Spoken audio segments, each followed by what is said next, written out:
Greetings, Commanders! Well, today's news has 7 major topics.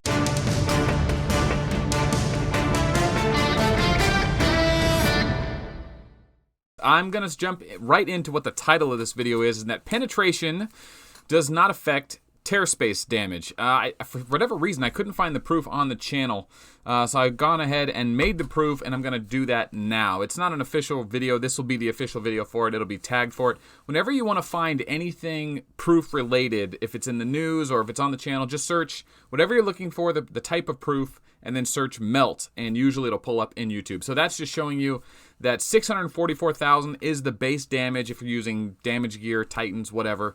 Or was that with the Wild Roses? No, now I have the Wild Roses on. I've put 32% penetration. I've even gotten 250% of attack, so the attack stays the same, troops stay the same.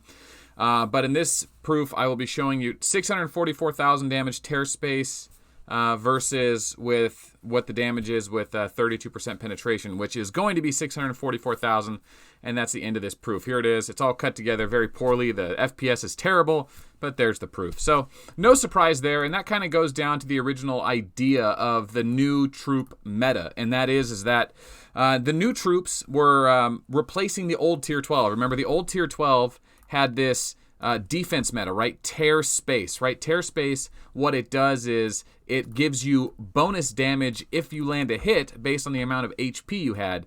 And in exchange for that, your troops had lower base attack stats. And that was across the board for infantry, walker, and airships. And I'll get off this in a second. But basically, if you look at the base stat of a regular Tier 12, it's 1,200, plus my research, the green stat. But 1,200, the Tier 12 Plus is the exact same cost, unit value, everything, except the base damage is 1,600. That is a 30% increase. 33%?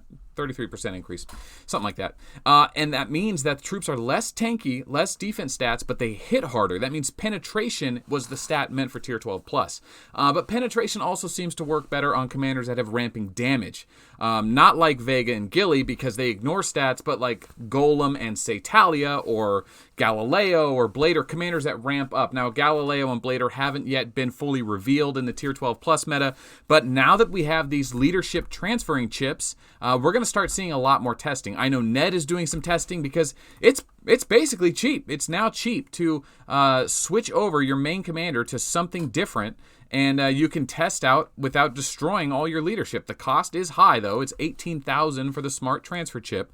But if you do senior contest every day and you don't waste them or transfer servers a lot, you probably have a few of these that you could probably afford to buy and try out other commanders. So we're starting to see new builds, and that launches me into, or segues us into our next thing. I am going to be doing the celebrity series of commander cards for Season 9. I did the Badass Gilly video. It went over really well. It was a specific Gilly build made for Rogers. There's a better way to play it if you're going against a Stella, or if there's a better way to play it if you're going against another Gilly, but this build was specifically for Rogers. So I'm going to be doing that with 9 other commanders. I've already got some ideas. I was working on Deranged Pictors and his specific build to counter Gilly. I've got a build for Full Metal, both the HP and the damage gear. Probably going to focus on the Full Metal gear, but I'll be rolling that out as time goes on. If you're a patron of the channel, you will see those updates as I roll them out, looking for feedback and stuff, which segues us on to our next thing. The Techman Moonstar posters was a 95 patron goal. We've had over 100 patrons, but we don't currently actively have more than 81, 82. So when we hit 95 active, I was going to send everyone the first commissioned work I ever had made, the Techman Moonstar poster. That was a really cool project. In hindsight, not as cool as my new stuff, but hey, it was the first thing. Anyway, I'm going to be sending all 95 of those out to the first 95 patrons to pay on December 1st. So if you sign up for Patreon this month or pay in December, I'm going to make a list on probably the 7th or 8th. Sometimes payments take a while. I'm going to make a list of everyone who played Patreon. I'm going to sign all the Techman Moonstar posters. I'm going to roll them up, send them out, just like we did the Champions of 8. So thanks to all the patrons that support this channel. The Champions of 8 poster is now shipping. 62 received it. Another 3 more left this week. I think there's like 20 patrons that haven't received it yet, but you'll get it soon. International might have an issue, but they're rolling that out. We'll deal with that on a case-by-case basis. Just let me know, and I can help deal with that. Next thing, Bringer 966 did an amazing thing last week. The patch brought a new research gold spend pack. Now, this is all about spending, and I try not to cover this too much unless it's about people being ridiculous, but there was a way that if you were up to tier 9, you were getting research packs. And if you watch my Baby Ark video, you'll notice that. But there's an actual pack up here, right? Mine's empty because I'm tier 12. But there's no bonus packs for me. But they were like rewarding you. So if you remember the first time you hit 500 leadership, you get a bonus magazine gold spin pack if you want to spend 20 or 50 bucks. They had a tier 9 pack for $100. You'd get 10,000 unlimited crystals, bunch of resources, a bunch of other stuff, and you could do it 3 times. And players were like, well, this is bullshit. Like, they spent literally like 5,000 just to get to tier 9. Then all of a sudden they could buy a pack that was 6 times more profitable. Bringer 966 rallied the troops, complained. I guess hundreds of people sent in tickets. I had no part of this, so support didn't come after me. Thank you very much, guys. I don't mind anyone doing a grassroots movement. I will support it the best I can. I think overall it's a good PR move. They responded immediately. If you didn't get the tier 9 10,000 unlimited crystal pack and you want to spend $100, open a ticket with the developers and say, hey, I would like to get the $100 10,000 unlimited crystal pack. You go to options, you go to contact us, and you do it somehow in here. I haven't done it in a while. Then they'll tell you to buy the $100 pack 3 times,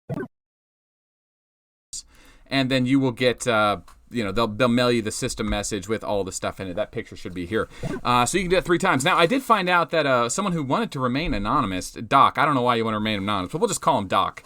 He got access to the 3 buying bonus packs, right, in the research lab. He had them. He bought all 3, $300. And then he contacted the developers, bought 3 more $100 packs, and got a bunch more. So he got 60,000 unlimited crystals for $600. Also, in the comments, you might have noticed Blackheim was saying we should do an episode of ARCs with him. Blackheim said, do an ARCs with me, LOL. You know what, Blackheim? I was thinking about that. Did you change your main? Because you used to be a Tina main, which made you very interesting. But I think you're a filthy elf main now. I found you an ace a while back. I don't know. Let me know in the comments below if we should do an ARCs episode of Blackheim. If he's a filthy elf main, I don't know if I want to. Next, the Guild Group Buy event last week was amazing. We started seeing people who was it that pointed it out? Oh, God, what's his name? I credited them. It was Brabe and Splinter from ZGL that found out the Guild Group Buy is the most successful, rewarding spending event in the game. Right before that tier 10,000, tier 9 unlimited research pack came out. But Bingo spent like at least $7,000, and I don't know what that is in Chinese. I saw players spending $3,000, $10,000 on this one event. He got like 600,000 unlimited crystals plus. It was absurd. More unlimited crystal. He'll basically max out everything, and whatever else comes out in the next year. An absurd amount of money was spent, but there was so much value. And most people think, God, how could you spend $10,000 on a weekend on a cell phone game? Well, you're talking about players that have spent well over $200,000, and when they come across a value that's like 10 to 20 to 1 compared to the previous packs they bought, they'll jump for it. And then last thing, we'll try to keep this short, right? We have been working on this channel tirelessly. I think a lot of people don't realize how much time and effort goes into so many facets of what this channel has become. And thank you so much. I'm not complaining. I actually do love doing this. It's so much fun to wake up every day and have this massive community and all these projects. But one of the things we're working on is constantly changing segments. The Pimp My Arc segment coming in, Tuesday Newsday coming in, Arcs kind of fading out a little bit because I want to upgrade that in its own way. Replay of the Week is a new segment that I just let everyone send me replays and I collect it and share it. That video is tomorrow. Just send me the video online or upload it to YouTube and send me the link online and I'll add it to a playlist which I'll watch during the video. What else we do? We meme review on Fridays, and we're probably going to start doing a low-level playthrough. We'll see how that goes. But I've got new stuff coming for Replay of the Week. All that was just to say, hey, we got some new stuff coming for Replay of the Week. If you submit a replay, and it's the best replay of the week, I will award it the winner, and I will send you a redemption code. I have redeem codes from 7 Pirates I can give out to community members for participating in contests. So if you participate in contests like Meme Review or Replay of the Week, I can send you codes now. So that's pretty exciting. Listen, they're not huge gifts. They're not major developments for the channel, but it is a recognition from the developers that all the work we're doing, all the community we're building, isn't unnoticed, and hopefully it turns into bigger things. I'm pushing for them to do, well, like I said, I'm doing a lot of things, and I don't want to shoot myself in the foot here because it might not work out. One of the goals for Patreon was 100 patrons, and we were going to do a trophy. That goal, even if we hit it, is still going to be really hard to do. I'm not saying I won't do it. I'm just saying now that I know what's it's going to cost time and money-wise, the trophy thing's a bit more difficult. But the thing I'm working with as 7 Pirates is I want them to get involved in hosting a live event. We just need a first annual, and then we can make it better. So, I don't know, guys. I'm always thinking of ways to increase the channel, increase the budget. If you have any ideas, let me know. If you sign up for Patreon and you are a patron in December, you're going to get that Techman Moonstar posters. If we get over 95, I'll find a way to get everyone the Techman Moonstar poster. I can do a second printing if I have to, but that's like 10 plus patrons. We don't really get that many a month. So we did have 187 new subscribers last month, so welcome everyone. Glad to see you. Oh, and the last thing. Oh, one more thing as we ramble on, if anyone's still here. We did a huge purge on Line. If you watch this channel and you're not a member of the Line community, Line is a social app. On the app, you can message me directly, and I will invite you to one of the 12 Ark of War channels.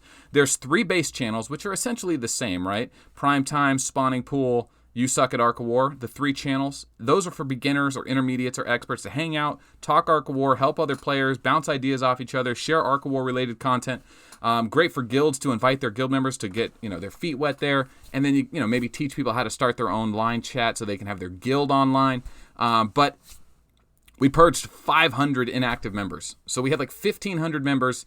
We purged out 500. We're down to 1,000 now. We're ready to refill those ranks. So if you are not online, get online. If you're the only one in your guild online, invite your guild to Line. We can have as many as your guild in these channels as we'd like. If they just become inactive, we'll boot them in 3 months. For 3 months, if you're not inactive, we boot you. Simple as that, right? Something like that. We're not even that strict. And if we do overflow, great. We'll start a new channel. There's always room for more on Line. So message me, Melt AOW. Everything you need is in the description below. How did this video get so long? All right, guys. I'm going to start filming the next video for Replay of the Week tomorrow, and I will see you then.